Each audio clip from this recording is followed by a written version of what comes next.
Hi all, welcome to DSK dairies. இன்றைக்கி இட்லி மாவே இல்லாமல் எப்படி ஒரு இட்லி உப்புமா செய்யலான்னு பார்க்கலாங்களா? அதுக்கு அவல் 1 கப், ரவை 1/4 கப், தயிர் 1/2 கப், இதுதாங்க தேவை. 1 கப் அவலை 2-3 டைம்ஸ் வாஷ் பண்ணி எடுத்துக்கலாங்க.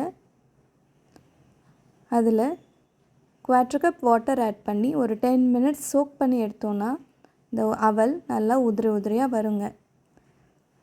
இது கூட எடுத்து வச்சுருக்க ரவையும் தயிரும் சேர்த்துக்கலாங்க. தேவையான அளவு உப்பும் சேர்த்து நல்லா அழுத்தி பிசைஞ்சு ஒரு 5 மினிட்ஸ் ஊற வச்சு எடுத்துக்கலாங்க.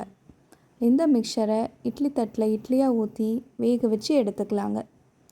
ஆறுனதும் தனித்தனியாக உதுத்து வச்சுக்கலாங்க. கடாயில் ஆயில் ஹீட் ஆனதும் கடுகு, உளுத்தம்பருப்பு, பொடியாக நறுக்குன பெரிய வெங்காயம் 1 எல்லாமே நல்லா ஃப்ரை பண்ணிக்கலாங்க. கொஞ்சம் சால்ட் ஆட் பண்ணிவிட்டு குழம்பு மிளகாய்த்தூள் 1 ஸ்பூன் ஆட் பண்ணிக்கலாங்க.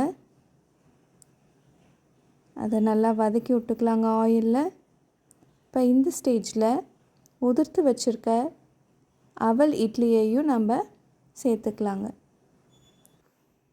சிம்லையே வச்சு உதிர்த்த இட்லியோட மசாலா நல்லா மிக்ஸ் ஆகிற மாதிரி வதக்கி விட்டுக்கலாங்க. அவ்வளோதாங்க, நம்மளோட இட்லி மாவு இல்லாத இட்லி உப்புமா ரெடி.